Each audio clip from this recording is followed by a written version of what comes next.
What's going on, everybody? Happy Monday. I hope you guys had excellent weekends grinding the new content that came out on Friday. Now, we're going to talk a lot about that content in today's 10-minute mailbag because I have some opinions and you guys have some questions.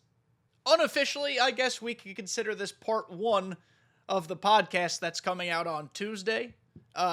Again, unofficially, they're not actually tied together, but my thoughts are going to kind of bridge today's upload and tomorrow's podcast, so you'll get the whole picture clearer at the end of tomorrow's podcast. For now, though, this is the 10-minute mailbag. It is the MLB The Show series where I take your questions from YouTube and Discord, which you can join down below. Link is in the description.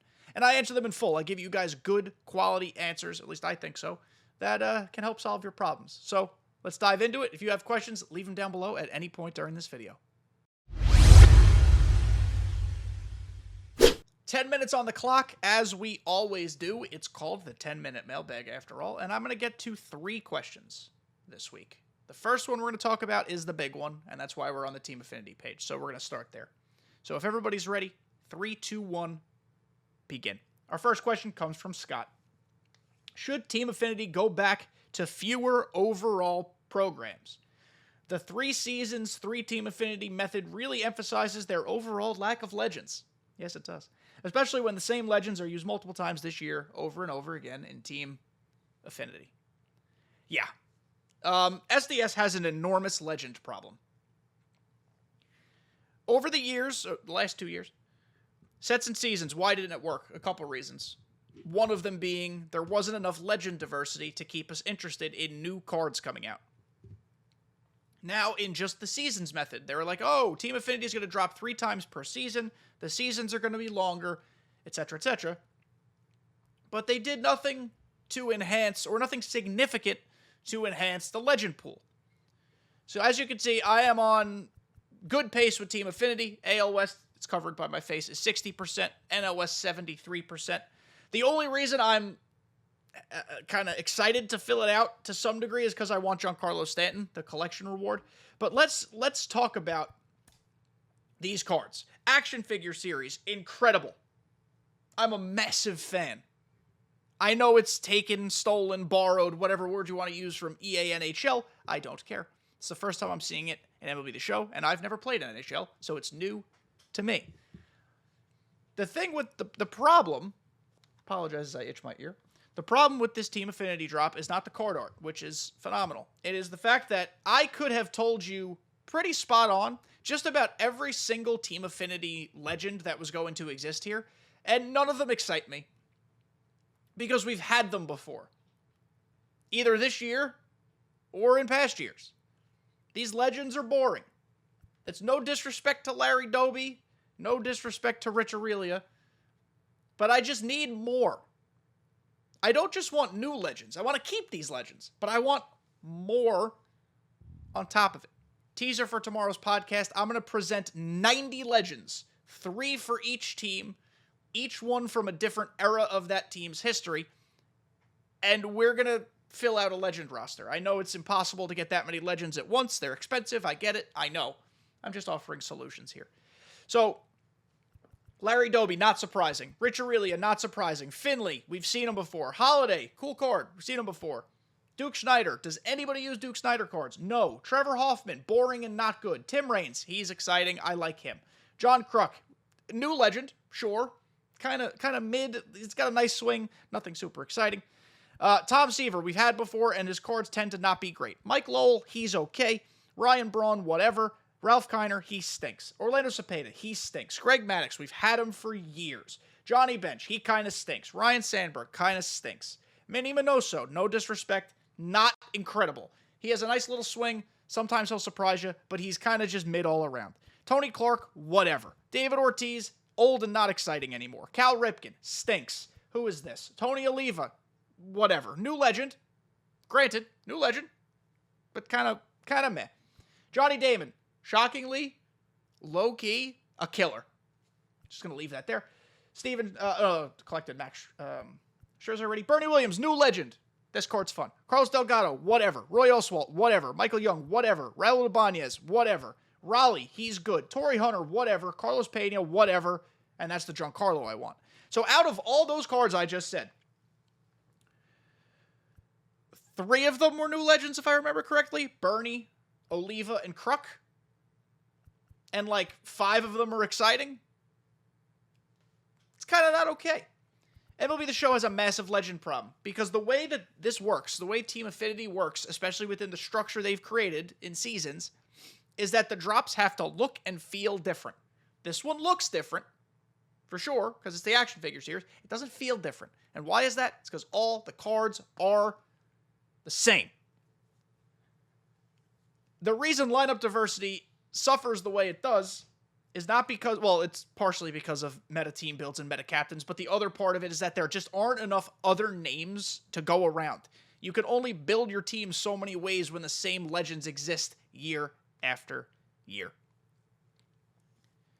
We have to acknowledge this. This is not from anybody's mouth. This is just me using my brain, surmising. Legends are expensive. We don't actually know, at least I don't actually know, how much each of these legends cost. I'm sure they have different price points depending on who they are. If they deal with an agent who does it or an estate if the player has passed, that's a whole different scenario. We also have to acknowledge that Sony and a lot of specifically Sony's video game division, and a lot of video game companies in general are losing money. Or they think they're losing money. They're just not making as much money as they'd like. Those are very different things. I'm not here to have that moral conversation. Bungie just laid off another X amount of % of their workforce because they're not maximizing profits or some nonsense. So to expect SDS to receive an influx of cash to go get players' rights is unreasonable and probably not happening. So what does that mean? I don't know what that means. It means something's got to give. We got to start removing some unpopular legends, bringing some new ones in, maybe targeting some cheaper ones. We don't always have to go hit home runs with the biggest names on earth, though I'm happy Derek Jeter's in the game.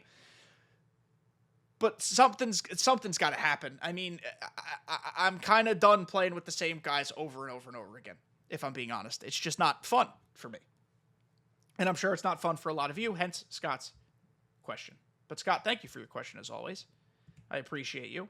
Consider that part 1 or the prelude to tomorrow's podcast episode. So make sure you come back for tomorrow's podcast episode. Next question comes from 2 girlies. Who are your wild cards at this point? With so few lefty relievers, I feel like I have to use 2 wild cards for lefty relievers, and the other 2 are usually boost dependent. It's a good question. Everybody uses wild cards differently. To be perfectly honest, I don't feel the need, or I'm not compelled to use wild cards all the time. Sometimes I do, sometimes I don't. With the way that the content has started to really, go fast and get to these 99s, I don't know if I need them. But this is my God Squad with no boost. This is a no boost God Squad. I have Mookie Betts wild carded at second base because I can't hit with Travis Banana Hammock. And it upsets me because I really want to. But Travis Banana's bad, in my opinion. I'm not good with him. I shouldn't say he's bad. I am bad with him. I wish I was better. I am the problem, not the card. So I'm wild carding Mookie Betts at second base. I feel like shortstop and second base have been kind of lacking in some depth. I don't know. That's just my opinion. And then I, like you, go to the bullpen, except I don't use it on lefties. I have Adam Ottavino, who remains one of my favorite relievers this year. 2.29 ERA in 19 2/3 innings. And then I have Devin Williams because it would be irresponsible to not wild card a Devin Williams that they chose to give a cutter sinker. It's just nuts. And he also has a changeup and a screwball and a four seam. This card's crazy. It's honest. I cannot believe this got past whoever built it and was not like, hey, this card's too good. This card's crazy. And then I have Blake Trinan. Just a guy I'm comfortable pitching with out of the bullpen. I'm not going to be worried using him when he comes in. These are the guys I have. My lefty relievers, I'm pretty okay with. I think Andrew Miller's gross, and he's been gross since the day he came out when the game dropped. I have continued to use him. 25 innings, 2.49 ERA. I like him a lot. I actually am stunned at how much I like this Tanner Scott. I know it's only 2 1/3 innings, but his team affinity card was good too. The fact that they gave him a 4th pitch is helpful. And this Chapman, I thought I'd be afraid to use because his BB per 90 control don't exist. He's disgusting. 7 2/3, 0.65 whip, 14 strikeouts, no runs allowed. So those are my lefties. Those are how I use them. I do think bullpen wildcards are probably the way to go now at this point in the season, unless, like you said, you're running certain boosts and you need to fit certain things. But that's just how I'm approaching my wildcard scenario. And again, there are sometimes I don't run any wildcards because at this point in the season, you really don't need many of them. But thank you for your question. Our last, more of a comment, comes from XKendallX1852. One thing I always wanted to see is catchers fielding mattering on calls in the strike zone. Better fielding gives you more calls, just catching the corners. Basically framing is what I'm interpreting this as. With all due respect, if that ever goes into online play, I'm gonna scream. So for online play, I think that's a terrible idea. Online play already seems to have imperfect umpires sometimes, and that's dumb. Like, I feel like online play should just be robot umps and make it input-based, not RNG. There's already RNG. We should be trying to eliminate RNG from online play. We should stop leveling the playing field. The good players should be good. Sorry. Offline play, though, franchise, that's super cool because that adds to the realism. I don't play online MLB The Show for realism. I play it to beat somebody's brains in. If I'm playing a franchise or a March to October or whatever, I am seeking realism. Well, I guess to the extent that franchise allows you to be real. But you guys know what I mean. It is more of a simulation.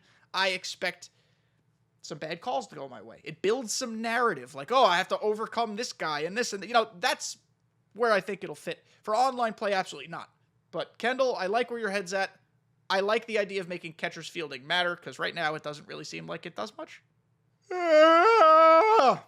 Please excuse my yawn. I'm tired. It's early. I'm recording before things happen this afternoon. We have plans. But regardless, that will do it for the 10-minute mailbag. You guys don't care about my real life. You just care about these videos. Thank you for being here. If you have questions, leave them down below. Join the Discord. Join in on the conversations there about everything. Not just questions. About a bunch of stuff. We have a great time there. Make sure you like and subscribe before you go, by the way, because that's helpful. And I can tell MLB The Show is not popular anymore because the numbers are going down. So if you're still interested, show you're interested. Like, subscribe, comment. Otherwise, I love you all. Thank you for making it to the end, and I'll see you next time.